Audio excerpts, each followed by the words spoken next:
এবার মুর্শিদাবাদের দিকে নজর রাখে, যেখানে দুপক্ষের মারামারির খবর সংবাদ শিরোনামে উঠে আসা। তাদেরই কিন্তু আহতদের দেখতে হাসপাতালে গিয়েছিলেন অধীর চৌধুরী। সেখানে তাকে উদ্দেশ্য করে বিজেপি নেতা কর্মীরা গো ব্যাক স্লোগান দেন, এমনকি পাল্টা ধেয়ে যান প্রদেশ কংগ্রেস সভাপতি। আর এই মুর্শিদাবাদের আরো যে সমস্ত ঘটনা, যে সমস্ত অভিযোগ, পাল্টা অভিযোগ উঠছে, তা নিয়ে কিন্তু আজ মমতা বন্দ্যোপাধ্যায়ের সুর ছিল সপ্তমে।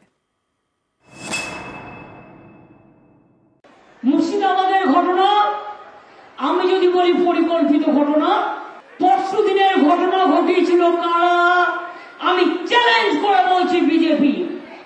একই জায়গায় তারপরের দিন গিয়ে প্রথম অ্যাটাক করলো কারা? বিজেপি এমএলএ দলবল নিয়ে গিয়ে 19 জন আহত হয়েছে, 80 আহত হয়েছে। মুর্শিদাবাদের রেজিনগর বিধানসভার অন্তর্গত শক্তিপুর বুধবার রাতে সেখানে দুপক্ষের মারামারি হয়। এতে আহত হন দুপক্ষেরই বেশ কয়েকজন। গন্ডগোল থামাতে গিয়ে আহত হন শক্তিপুর থানার ওসি রাজু মুখোপাধ্যায়। এই ঘটনা নিয়ে বৃহস্পতিবার উত্তর দিনাজপুরের ইসলামপুরের সভা থেকে সুর চড়ান মমতা বন্দ্যোপাধ্যায়।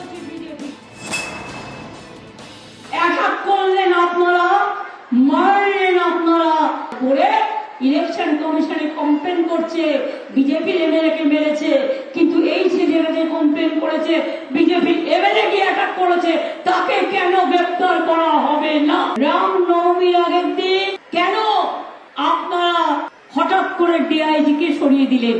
এই প্ল্যানটা করবার জন্য যে পরের দিন নাটক করে দাঁড়াবেন। रामनवमी के प्रोसेसन पर किन्होंने हमला किया? भाजपा कैसे खड़ा सकती? ये ममता बनर्जी की वोट बैंक की लालच ही वहां पर दंगा कर रही है। শক্তিপুরে ঘটনা নিয়ে বুধবার রাতে উত্তেজনা ছড়ায় বহরমপুর মেডিকেল চত্বরে।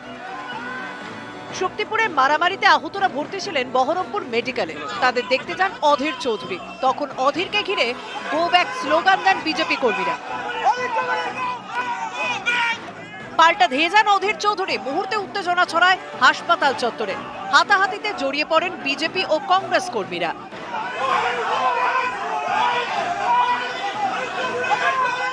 আজকে আহত বলে, তারা অসুস্থ বলে আমি তাদেরকে দেখতে আসছি হাসপাতালে। হাসপাতালের মধ্যে আমাকে চেস করছে। যিনি অন্যতম এই ধরনের পরিস্থিতি তৈরি করবার জন্য পরোক্ষভাবে দায়ী, কিন্তু তার এটা অধিকারের মধ্যে পড়ে না যে এ ধরনের বক্তৃতা করা। দিয়ে যদি সেখানে যান তো গোব্যাক স্লোগান মানুষ দেবেই। এই ঘটনার প্রতিবাদে এদিন বহরমপুরে 34 নম্বর জাতীয় সড়ক অবরোধ করেন বিজেপি কর্মী সমর্থকরা। বুধবার মেদিনীপুরে কোতোয়ালি থানায় একটি অভিযোগ জানাতে যান মেদিনীপুর লোকসভা কেন্দ্রের বিজেপি প্রার্থী অগ্নিমিত্রা পল। বিজেপির দাবি, প্রথমে অভিযোগ নিতে চাননি কর্তব্যরত অফিসার। সেই সময় থানার মধ্যেই বাগবিতণ্ডায় জড়ান অগ্নিমিত্রা পল। এফআইআর রিসিভ করুন। আমি একজন মহিলা, আমি একজন বিধায়িকা। এফআইআর রিসিভ করুন। আমি কমপ্লেইন দিচ্ছি, আপনি বাধ্য আমার কমপ্লেইন নিতে। এরপর থানার গেটে তালা লাগিয়ে রাস্তা অবরোধ করে বিক্ষোভ চলে অগ্নিমিত্রার নেতৃত্বে। পরে থানার আইসি অভিযোগ করেন। পাশাপাশি অগ্নিমিত্রা সহ 16 জনের বিরুদ্ধে শতপ্রণোদিত মামলা করেছে পুলিশ। কর্তব্যরত পুলিশ অফিসারকে হুমকি সহ একাধিক অভিযোগে মামলা করা হয়েছে। একজন পুলিশের ইনস্টিটিউশন হয়ে বিধায়িকাকে বলেন যে এফআইআর নেবেন না, কমপ্লেন নেবেন না, আপনারা কত দূর যান আমরাও সেটা দেখব। নিউজ 18 বাংলা। আগামীকাল প্রথম দফায় যে সমস্ত জায়গায় ভোট রয়েছে সেখানে তো প্রস্তুতি একেবারে প্রায় শেষ হয়ে গিয়েছে, কিন্তু দ্বিতীয় দফায় যেখানে ভোট রয়েছে সেখানে আজও প্রচার চলে। যেমন ইসলামপুর, সেই ইসলামপুরে আজও প্রচারে গিয়েছিলেন মমতা বন্দ্যোপাধ্যায়। সেই ইসলামপুরের সভা থেকে মিঠুন চক্রবর্তীকে কড়া আক্রমণ করলেন তিনি, গদ্দার বলে কটাক্ষ করলেন। অন্যদিকে শিলিগুড়িতে দার্জিলিং এর বিজেপি প্রার্থী রাজু সিং বিস্তার হয়ে প্রচারে গিয়েছিলেন মিঠুন চক্রবর্তী, যে এই গদ্দারের পাল্টা উত্তর দিয়েছেন মিঠুন। শুনুন দুজনের বক্তব্য। ইলেকশনের সময় এই মিঠুন চক্রবর্তীকে আমি রাজ্যসভার এমপি করেছিলাম, কিন্তু আমি জানতাম না ও বাংলার আর একজন বড় গদ্দার। আরএসএস অফিসে গিয়ে মাথা নিচু করে দিয়ে এসেছিল শুধু নিজের ছেলেকে বাঁচানোর জন্য। আপনাদের মনে পড়ে?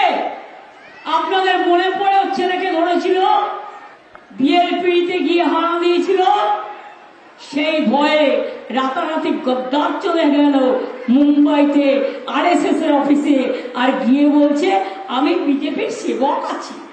বল, যারা দোয়াশরা, যাদের কোনো আদর্শ নেই, জীবনে যারা জীবন যুদ্ধে লড়তে ভয় পায়, তাদের আমি মানুষ বলে মনে করি না।